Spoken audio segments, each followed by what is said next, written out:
Of course, that's Tucker Carlson, and that's Vivek Ramaswamy, and they're at the Family Policy Alliance. Listen to Vivek talk about his upbringing. My parents came to this country with almost no money. I've gone on to found multi-billion-dollar companies. And then people tell me, oh, that's because you had privilege. They tell me white privilege. It's sort of weird. It's sort of an interesting, it's kind of interesting, actually. Do you tell them? I say, take the blindfold off, and now you have your answer.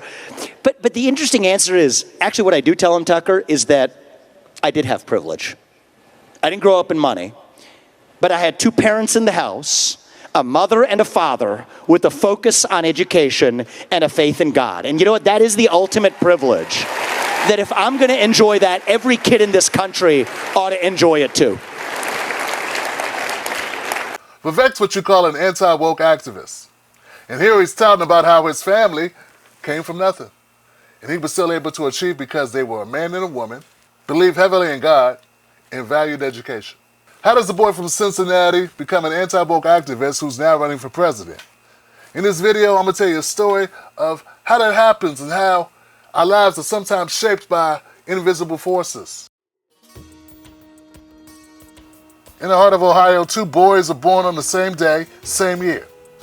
On one side of the city, Vivek, born into a family of Indian immigrants, Bryans by caste. On the other side, Jamal, born into a working-class black family. Vivek's parents were well-educated and worked for reputable institutions. He spent the summers traveling back and forth to India, giving him an opportunity to be immersed in a rich, complex culture and learning valuable lessons about the world along the way. Jamal's parents were hardworking and loving. They wanted the best for Jamal, but they just could barely make ends meet. The idea of travel was far out of reach for Jamal and his family. In fact, they never took vacations. Jamal's life centered around Ohio. He was confined to his neighborhood. Their lives took divergent paths.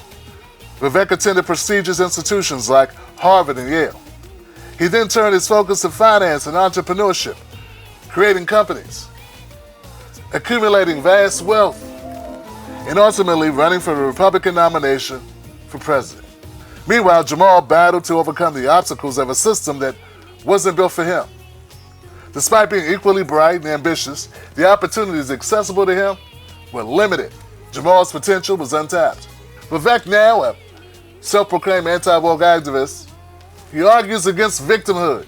Vivek says his success stems from his traditional American values and merit. Are we all playing on the same playing field? Is there a difference? I'm not saying that there's no opportunity that can be achieved for Jamal. Of course there can be. But to discount Jamal's struggle and to leave out very cornerstones and very important parts of your own travel through life, Vivek, is not very genuine. And for the record, Vivek, whoever said that you were white privileged, I've gone on to found multi-billion-dollar companies. And then people tell me, oh, that's because you had privilege. They tell me white privilege. It's sort of weird. It's sort of an interesting. I question the white part because you're not white. But coming from the Brahmin caste system in India, there is a hierarchy. There are 5 societies in the caste system, and the Brahmin systems top all of them. Do not pretend that the connections that your dad made, him being a lawyer and an engineer back in India, and your mom being a psychiatrist and doctor here in the States as well, don't tell me that has no bearing on how things turned out for you. Vivek Ramaswamy is a billionaire. There's a big difference between the life of Jamal and the life of Vivek. All of it is not hinged on merit. Just remember, Jamal and Vivek, born on the same day, in the same city, but they have vastly different lives now. One's a billionaire running for president, and the other one just trying to make ends meet. And that's the real issues that we're dealing with. Not wokeism, brokeism. No matter how fast you talk, it's clear that we're not all starting at the same starting line. Some of us got a head start, and some are barely getting out the blocks, and that's what needs to be fixed.